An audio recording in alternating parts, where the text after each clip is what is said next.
Hi friends, welcome back to our channel. నేను మీ money. ఈరోజు మనం వచ్చేసి సింపుల్ చికెన్ కర్రీ రెసిపీ ఎలా చేయాలో తెలుసుకుందాము. మీకు కానీ మా వంటకం నచ్చినట్లయితే లైక్ చేసి సబ్స్క్రైబ్ చేయండి. చికెన్ కర్రీని ఎలా తయారు చేసుకోవాలో చూద్దాము. ముందుగా ఒక బౌల్ తీసుకొని బౌల్లోకి శుభ్రంగా కడిగిన చికెన్ వేసుకోవాలి. ఆ తర్వాత తగినంత ఉప్పు, ధనియాల పొడి, పసుపు, కారం వేసుకొని బాగా కలుపుకోవాలి. దాన్ని మనకి కావలసినంత కారం, ఉప్పు మీ రుచికి తగినంత వేసుకోండి. ఒక కప్పు పెరుగు వేసుకోవాలి. పెరుగుని బాగా ముక్కలన్నిటికీ పట్టేటట్లుగా కలుపుకోవాలి. ముక్కలు అట్లా కలిపితే ముక్కలు జ్యూసీగా అవుతాయి. ఆ తర్వాత కర్రీ మంచి టేస్ట్ వస్తుంది. పెరుగు మనకు కావాల్సినంత వేసుకోండి. పెరుగు వేస్తే ఏంటంటే గ్రేవీ వస్తుంది. గ్రేవీ కావాలనుకున్న వాళ్ళు గ్రేవీ కోసం పెరుగు వేసుకోవచ్చు. టేస్ట్ కూడా బాగుంటుంది. మేమైతే ఇంట్లో తోడుపెట్టిన పెరుగే వేసి తయారు చేస్తున్నాము. బాగుంటుంది టేస్ట్ అనేసి. అందుకని మీకు నచ్చితే ప్యాకెట్ పెరుగైనా వేసుకోవచ్చు, లేదా ఇదైనా వేసుకోవచ్చు. ఇది ఎంత బాగా కలిపేసేసి ముందుగా మ్యారినేట్ చేసి 1 అవర్ మ్యారినేట్ చేసుకున్న బాగుంటుంది. మాకు కాకపోతే టైం లేదనేసి మేము ఒక 10 to 15 minutes మ్యారినేట్ చేసి పక్కన పెడుతున్నాము. ఇట్లా పక్కన పెట్టుకొని దీన్నంతా కలిపేసేసి పక్కన పెట్టేసుకోండి. ఇది 1 kg చికెన్కి కావాల్సిన ప్రాసెస్. తర్వాత స్టవ్ వెలిగించి కడాయి పెట్టుకొని మనకి తగినంత ఆయిల్ వేసుకొని పట్ట, లవంగా వేసుకోవాలి. తర్వాత ఆనియన్స్, కేజీ చికెన్కి ఒక 3 to 4 ఆనియన్స్ వేసుకుంటే సరిపోతుంది. కొత్తిమీర కూడా అందులోనే వేసేస్తున్నాను. టేస్ట్ బాగుంటుంది ఆయిల్లో మగ్గితేను. చాలామంది కొత్తిమీర లాస్ట్లో వేస్తారు అని అంటారు. స్టార్టింగ్లో వేస్తే ఏంటంటే బాగా దాంట్లో కలిచేసేసి బాగుంటుంది. ఆయిల్లో మగ్గితే కరివేపాకు కానీ కొత్తిమీర కానీ బాగుంటుంది. తర్వాత అది ఆనియన్స్ గోల్డెన్ బ్రౌన్ కలర్ వచ్చేంత వరకు వేపుకుంటే బాగుంటుంది. మంచిగా టేస్ట్ పచ్చివాసన లేకుండా అట్లా ఉంటుంది. చూసారా, పెద్ద కడాయి పెట్టుకుంటే కూర బాగా కలపటానికి దానికి బాగుంటుంది. మీరు ఇంతవరకు ఈ వీడియో చూశారు కాబట్టి మా వీడియో మీకు కానీ నచ్చినట్టయితే లైక్ చేయండి, సబ్స్క్రైబ్ చేయండి. మధ్యలోనే చెప్తున్నానని ఏమనుకోబకండి, చూసి లైక్ చేస్తారని చెప్తున్నాము. ఆనియన్స్ వేగిన తర్వాత ఇందాక కొంచెం పసుపు వేసుకున్నాం కాబట్టి ఇప్పుడు ఇంకొంచెం ఒక 1/2 టేబుల్ స్పూన్ పసుపు, ఒక 3 టేబుల్ స్పూన్స్ అల్లం వెల్లుల్లి పేస్ట్. ఫ్రెష్గా అల్లం వెల్లుల్లి పేస్ట్ వేస్తే టేస్ట్ బాగుంటుందండి. నేను ఫ్రెష్గా వేసుకున్నాను. అల్లం వెల్లుల్లి పేస్ట్ బాగా వేగేదాకా ఉంచుకోవాలి.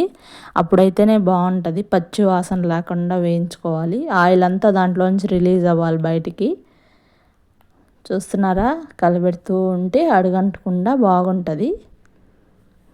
ఒకసారి ట్రై చేసి చూడండి. ఇది సింపుల్గా చేసుకుని ఎవరైనా బ్యాచిలర్స్ కూడా చేసుకోగలిగే చికెన్ కర్రీ.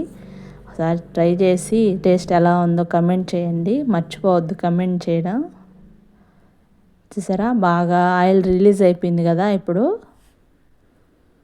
చూసారా, ఇందులోకి ఒక 2 టమోటాస్ కట్ చేసుకొని సైడ్ పెట్టుకున్నానండి. ఇది బాగా వేగిన తర్వాత కారం వేసుకుంటే దీంట్లో బాగుంటుంది. ఇందాక కొంచెం కారం వేసుకున్నాం, ఇప్పుడు ఇంకొంచెం కారం వేసుకొని ఆయిల్లో బాగా కారం కూడా పచ్చివాసన లేకుండా బాగా వేపుకొని చేసుకోవాలి.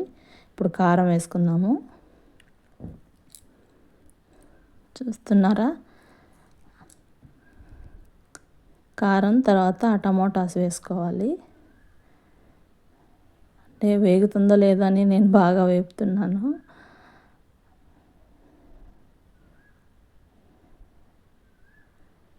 ఆనియన్స్ బాగా వేగిపోయాయి. అల్లం వెల్లుల్లి పేస్ట్ అంతా బాగా వేగిపోయాయి. సరే, మీరు కూడా ఈ విధంగా వేయించుకోవాలి. వేయించుకున్న తర్వాత ఇప్పుడు కారం వేసుకోవాలి.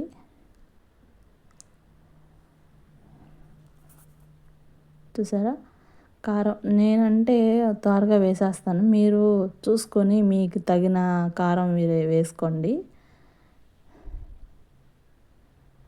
కారం కూడా వేగిన తర్వాత కారం చూసారా బాగా వేగిపోయింది కదా. ఇప్పుడు ఇందాక కట్ చేసి పెట్టుకున్న ఒక 2 టమోటాస్ ఉన్నాయి కదా, అవి వేసేసుకోవాలి. కారం కొంచెం అడుగు పట్టేస్తుంది కారం వేసిన తర్వాత. కొంచెం కలుపుకొని అందులోకి 2 టమోటాస్ సన్నగా కట్ చేసి పెట్టుకున్న టమోటాస్ వేసేసుకోవాలి. బాగా కలిపేసుకొని టమోటాస్ మంచిగా మగ్గిపోవాలి, మంచిగా కలిసిపోయిన దాకా ఉంచుకోవాలి. చికెన్ కర్రీ ఇట్లా మంచిగా వేపుకొని దగ్గరే ఉండి మంచిగా వేపుకుంటే బాగుంటుందండి. అన్నీ కలుపుకుంటూ అన్నీ టమోటాస్ కూడా మంచిగా మగ్గిపోతాయి. టమోటాస్ బాగా మగ్గిపోయేంత వరకు కలుపుకోవాలి. ఈ చికెన్ కర్రీ అంటే మా పిల్లలిద్దరికీ చాలా ఇష్టము. మేము వీక్లీ ఒక 2-3 టైమ్స్ అన్నా ఒక 2-3 వెరైటీస్ అలా చేసుకుంటాము. మేము చేసుకున్న మాకు తెలిసినన్ని ఇంకా కొన్ని చూపిస్తాము. ఇదైతే సింపుల్గా ఉంది. ఇదిగోండి మ్యారినేట్ చేసి ఫ్రిడ్జ్లో పెట్టుకున్నాము ఒక 15 మినిట్స్. ఇప్పుడు చికెన్ అంతా చికెన్ బాగా ఉప్పు కారాలన్నీ పట్టేసి జ్యూసీగా ఉంటుంది. ఇప్పుడు చికెన్ వేసేసుకొని కొంచెం ఆ మసాలాలో కొంచెం ఆ వాటర్ దాంట్లో వేసి దీంట్లో వేసేసుకొని బాగా కలిపేసుకోవాలి. చూసారా మంచిగా కలిపేసేసుకొని కాసేపు వాటర్ ఏం వేయకూడదండి. దీంట్లోంచి వాటర్ అంతా రిలీజ్ అవ్వాలి. రిలీజ్ అయ్యి బాగా కొంచెం ముక్క కొంచెం గట్టిపడిన తర్వాత సైడు మనకు కావాల్సినంత మనకి ఎంత గ్రేవీ కావాలో అంత వాటర్ కొంచెం సైడు పక్కన హీట్ చేసి పెట్టుకొని ఉండి చల్లటి వాటర్ పోస్తే ఏంటంటే నాన్ వెజ్ ఐటమ్స్ మళ్ళా చల్లదనం అంతా హీట్ ఎక్కి స్టార్ట్ అవ్వడానికి టైం పడుతుంది. అందుకనే కొంచెం హాట్ వాటర్ వేసామంటే త్వరగానే కుక్ అయిపోవడానికి మనకు వంట తొందరగా అయిపోతుంది. చూడండి చూసారా బాగా ముక్కల్లోంచి వాటర్ అంతా రిలీజ్ అయ్యాయి కదా. ఇప్పుడు మనం ఇందాక వేడి చేసి పెట్టుకున్న వాటర్ ఉంటాయి కదా, అవి వేసుకోవాలి. మీకు ఎంత గ్రేవీ కావాలో అంత. గ్రేవీ వద్దు మాకు ఫ్రై ఉంటే బాగుంటుంది అని అనుకున్న వాళ్ళైతే ఇట్లాగే ఉంచేసుకుంటే ఈ దీంట్లో ఈ వాటర్ కూడా ఇంకా ఎవాపరేట్ అయిపోయి మంచిగా ఫ్రై లాగా వచ్చేస్తుంది. కాకపోతే మాకు గ్రేవీ కావాలి, మా బాబు గ్రేవీ బాగా ఇష్టపడతాడు. అందుకనేసి నేను కొంచెం గ్రేవీగా చేస్తున్నాను.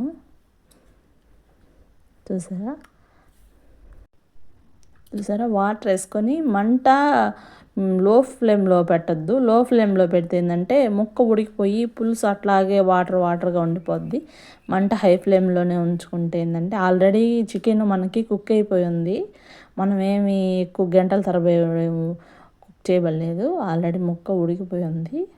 ముక్క అట్లా కొంచెం బాగుంటే నాకు కొంచెం కారం తక్కువ అనిపించింది. సాల్ట్ కారం వేసుకున్నాను. సాల్ట్ వేయడం ఆ వీడియో మిస్ అయింది, ఆ క్లిప్పు. కొంచెం కరివేపాకు కూడా వేసేసాను. కారం మేము బాగా స్పైసీగా తింటామండి. కారము మేము ఆడిచ్చిన కారమే వేసుకుంటాము. అందువల్ల కారం కొద్దిగా తక్కువ ఉన్నట్టే ఉంటుంది. మూత పెట్టేసేసి బాగా కలిపెట్టి ఒక 5 మినిట్స్ తర్వాత మళ్ళీ మూత తీసి చూస్తే ఇంకొంచెం దగ్గర పడితే సరిపోతుంది. చూసారా ఈ వీడియో ఇంతవరకు చూశారు కదా. చికెన్ కర్రీ మీరు కూడా ట్రై చేయండి. ముక్క చూసారా ఉడికిపోయింది. మీరు కూడా ట్రై చేసి కూర ఎలా వచ్చిందో ఏంటో నాకు కమెంట్ చేయండి, మర్చిపోవద్దు. లాస్ట్లో కొంచెం కొత్తిమీర వేసేసాను, ఇందాక కూడా వేసేసాను.